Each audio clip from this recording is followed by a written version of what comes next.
মৰমৰ শিক্ষাৰ্থীসকল easy learning কৰ্নাৰ চেনেললৈ তোমালোকক স্বাগতম জনাইছোঁ। আজি আমি দশম শ্ৰেণীৰ বিজ্ঞানৰ 6 নম্বৰ পৃষ্ঠাত থকা অনুশীলনীৰ প্ৰশ্নসমূহ আলোচনা কৰিম। তো আমি প্ৰশ্নসমূহ আলোচনা কৰিবলৈ গৈ আছোঁ, আশা কৰিছোঁ তোমালোকে সহযোগ কৰিবা। প্ৰথম কুৱেশ্যন, বায়ুত দহনৰ আগতে মেগনেছিয়াম ফিতা এডাল পৰিষ্কাৰ কৰি ল'ব লাগে কিয়? মেগনেছিয়াম ধাতু, আমি যেতিয়া মেগনেছিয়াম পৰিৱেশত থৈ দিওঁ তেতিয়া মেগনেছিয়াম ধাতুৰ ওপৰত মেগনেছিয়াম অক্সাইডৰ প্ৰলেপ এটা পৰে। এই প্ৰলেপৰ কাৰণে আমি যেতিয়া মেগনেছিয়াম দহন কৰিবলৈ যাওঁ পোনপটীয়াকৈ জুইৰ সংস্পৰ্শত নাহে।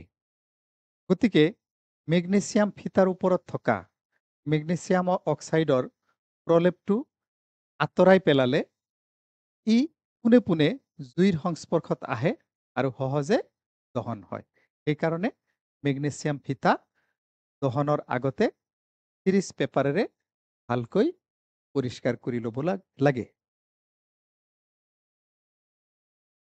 2 নম্বৰ প্ৰশ্ন, তলৰ ৰাসায়নিক বিক্ৰিয়াবোৰৰ বাবে সন্তুলিত সমীকৰণ লিখা।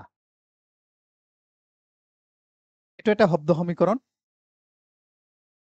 এইখিনি বিক্ৰিয়ক আৰু এইখিনি বিক্ৰিয়াজাত।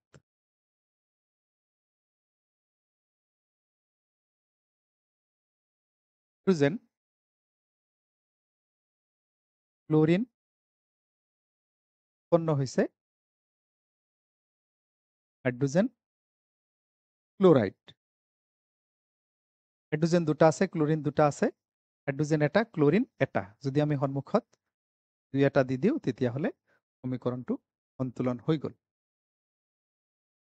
2 নম্বৰ কুৱেশ্যন, বিক্ৰিয়ক পদাৰ্থ বেৰিয়াম ক্লোৰাইড আৰু এলুমিনিয়াম সালফেট, বিক্ৰিয়াজাত পদাৰ্থ বেৰিয়াম সালফেট আৰু এলুমিনিয়াম ক্লোৰাইড। এইটো এটা শব্দ সমীকৰণ, BaCl2 বেৰিয়াম ক্লোৰাইড। ইয়াতে বেৰিয়ামৰ যোজ্যতা 2, ক্লোৰিনৰ 1। এলুমিনিয়াম সালফেট,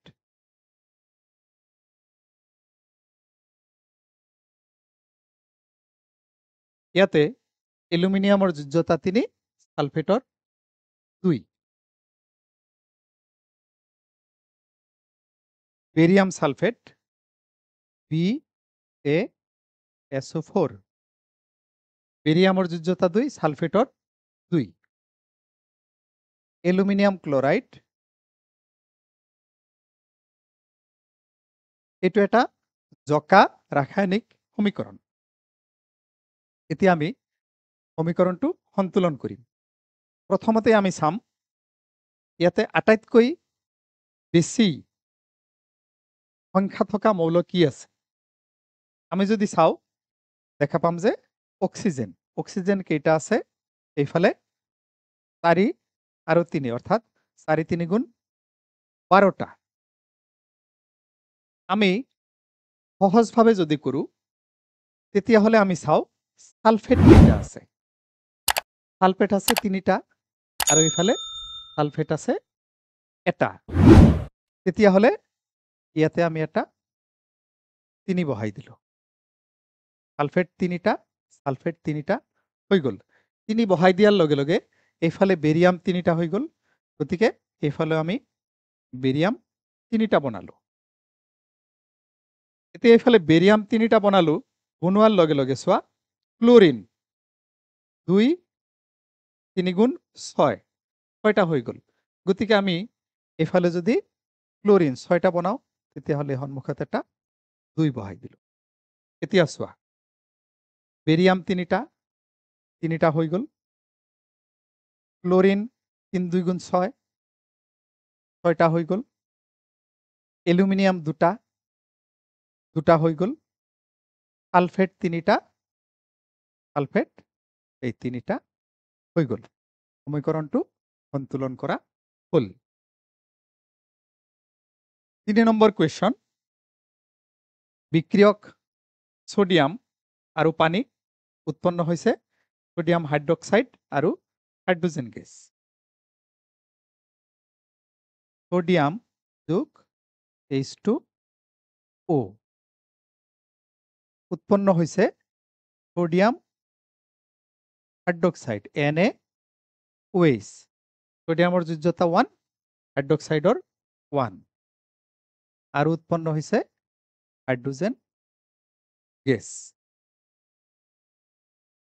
এতিয়া আমি চাও আটাইতকৈ বেছি পদাৰ্থ কোনটো আছে বেছি পদাৰ্থ আছে ইয়াতে হাইড্ৰোজেন ইয়াতেও হাইড্ৰোজেন এইফালে আছে অৰ্থাৎ বিক্ৰিয়াজাতৰ ফালে আছে হাইড্ৰোজেন 3টা আৰু এইফালে আছে হাইড্ৰোজেন 2টা গতিকে আমি কি কৰিম সোডিয়ামৰ সন্মুখত এটা 2 বহাই দিলো হাইড্ৰোজেন কেইটা হৈ গল 2টা আৰু 2টা 4টা সোডিয়ামৰ সন্মুখত 2 এটা বহুৱাৰ লগে লগে সোডিয়াম 2টা হৈ গল এইফালেও আমি কি চাম সোডিয়াম কেইটা আছে চাম এটা আছে গতিকে 2টা বনাই দিলো এতিয়া বিক্ৰিয়কৰ ফালে আৰু বিক্ৰিয়াজাতৰ ফালে আমি চাম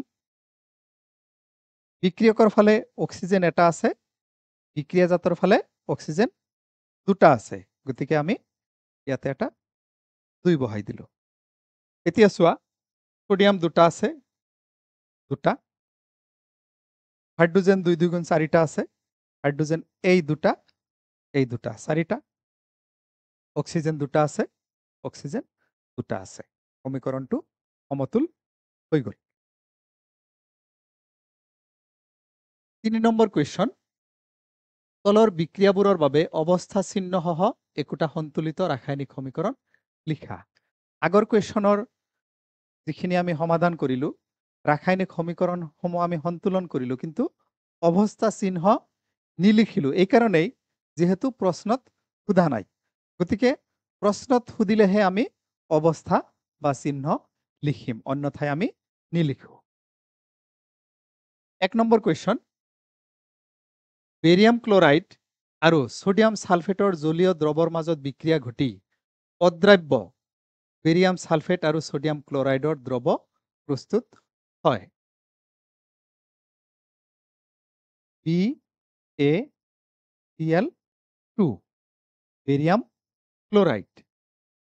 ক্লোৰাইড আমি একুয়া অৱস্থাত অৰ্থাৎ জলীয় অৱস্থাত বিক্ৰিয়াটো সংঘটিত হ'ব গতিকে আমি কি লিখিম AQ সোডিয়াম সালফেটও তেনেকুৱা Na2SO4 AQ একুয়াস আমি অৱস্থা সহ লিখিলো উৎপন্ন হৈছে অদ্ৰাব্য বেৰিয়াম সালফেট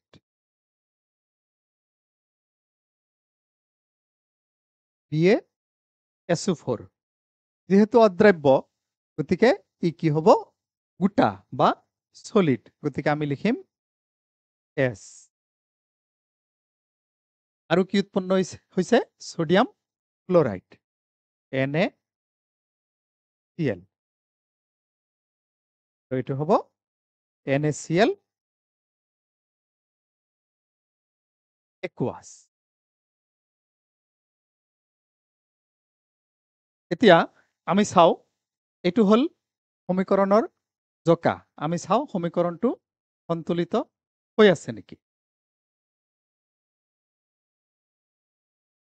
আমি পুনতে খুব বেছি পদাৰ্থ কোনটো আছে হেতু চাম সালফেট এটা আছে সালফেট এটা আছে ঠিক আছে বাৰু এফালে সোডিয়াম দুটা আছে এফালে সোডিয়াম এটা আছে গতিকে আমি সেইফালে এটা 2 বহাই দিলো এতিয়া আমি চাও বেৰিয়াম এটা আছে এফালেও এটা আছে ক্লোরিন দুটা আছে এফালে দুটা আছে সোডিয়াম দুটা আছে এফালেও দুটা আছে সালফেট এটা আছে এফালেও এটা আছে গতিকে আমাৰ সমীকৰণটো সন্তুলন হৈ গল আৰু আমি অৱস্থা সহ লিখিলো যেহেতু বেৰিয়াম সালফেট অদক্ষিপ্ত হৈছে গতিকে আমি বেৰিয়াম সালফেটত S লিখিলো S ফৰ সলিড কেতিয়াবা কি কৰে যেহেতু অদক্ষিপ্ত হৈছে কিছুমান শিক্ষকে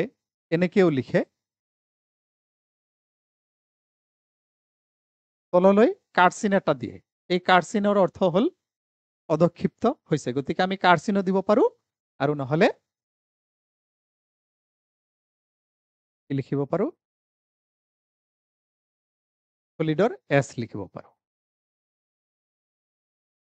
এতিয়া আহা 2 নম্বৰ কুৱেশ্যন সোডিয়াম হাইড্ৰক্সাইড দ্ৰৱ পানীত হাইড্ৰক্লৰিক এচিডৰ দ্ৰৱৰে সৈতে বিক্ৰিয়া কৰি সোডিয়াম ক্লোৰাইডৰ দ্ৰৱ আৰু পানী উৎপন্ন কৰে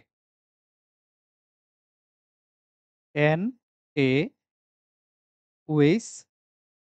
সোডিয়াম হাইড্ৰক্সাইড যেহেতু পানীত গতিকে একুয়াস হাইড্রোক্লোরিক অ্যাসিড HCl